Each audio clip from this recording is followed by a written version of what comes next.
that's the question of Professor Lewis.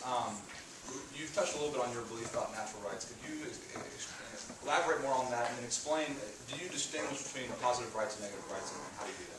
Yeah, I mean, the typical way this is put is positive and negative rights. And positive rights would mean I have the right to a positive from my neighbor. If I decide that I need, if I do need, let's not even make it decide, if I do desperately need health care, therefore I have a right to claim the property of my neighbor to pay for that. And I want to leave wishes and whims out of it. Let's say I desperately need it and don't have it. I have the right to make that claim. That's called a positive.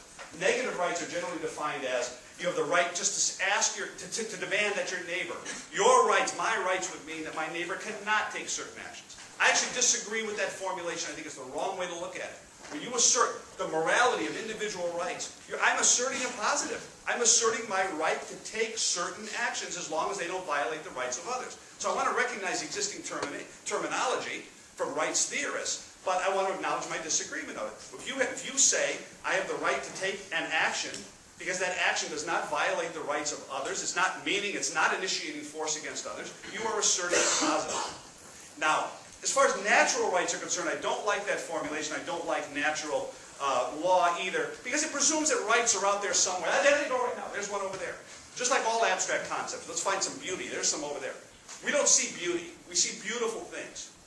And we see rights as part of our natures as human beings. Living in the context with others, if you did not have the right to action, you literally would not be able to think, because that is an action. You would not be able to, certainly not be able to express your thoughts in words, in writing and orally, because that is an action. You would not be able to pursue your happiness, because you would be subordinated to someone else who would decide for you.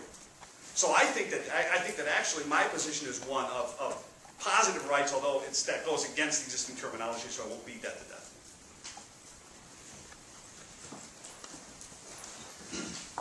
To this point, we've acted like government is a free good, and that the government is going to come in and costlessly enforce our rights. So the question arises, who in the heck is going to pay for it?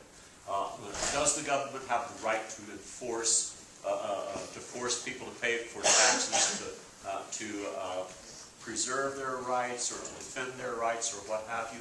Who's going to pay for all of this? Because if the government is involved, and if the government is collecting taxes, I'm going to assert that that is an act of force.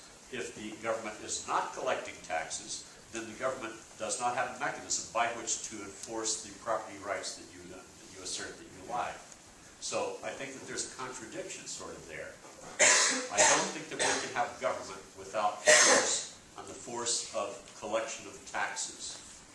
Okay, if you have force to enforce, to collect taxes to enforce property rights, then it seems to me that you have a contradiction in terms. In my view of government, the federal government of the United States would be about 1/10 the size it is now. So you would have 90% of the tax money that you paid now would be right back to you. So let's keep the context on this. I think even though I think the military is a proper function of government, properly speaking, to defend us from foreign invaders, right? Not to bring freedom to people overseas or to overthrow dictatorships because we don't like them. I don't trust the Pentagon to defend us. They could do it probably half the money they have now. Take away all the rest of the coercive redistributions, you've got a government that's 1/10 the size it is now. Now, I don't think there's any reason that human ingenuity, which would put a man on the moon, can't figure out a way to raise that 10% non-coercively. And there are ways to do that. But first off, you have to start with a context. No government can redistribute 1/4 of the entire domestic production of its citizens, which is what the federal government is doing now. Over $3,000 billion being redistributed directly or being borrowed against the future, or printed in money, versus $12,000 billion in gross domestic product. No government can do that. That's the contradiction.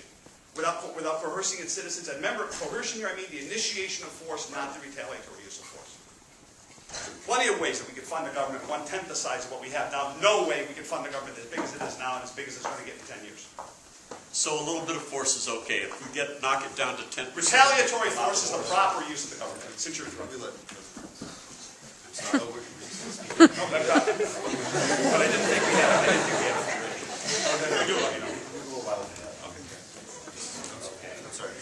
So we're going to have 10% as much force from the federal government as we have right now. I might might have some problems with some things that he said about defense of our borders.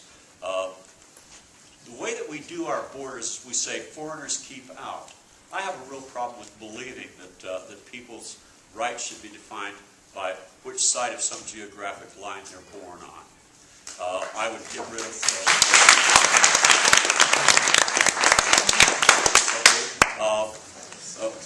in class, we talked about reasons for taxes and similar sorts of things. Okay, and we'll talk about that later. He answered me outside the forum, so I'd like to answer back. I don't believe that I did. There was no question.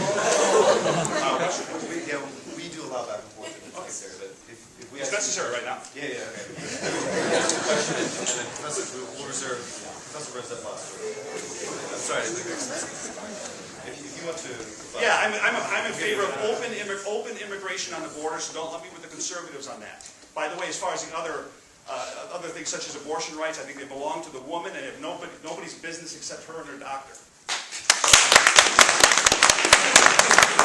That's it.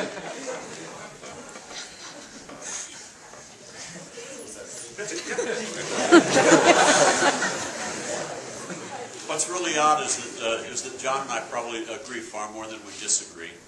No, you don't. No, you don't. You would like to think that. Statement like more force. The issue is not quantity, the issue is quality. Well, he'll go with 10%.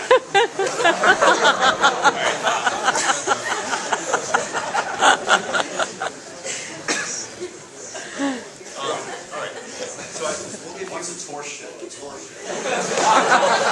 of rights is not horseshit. Okay, sorry. Okay, the last final question we have is and we'll give you both extended time to answer this within 5 minutes, but 5 minutes we'll have to shoot you down. But is Obama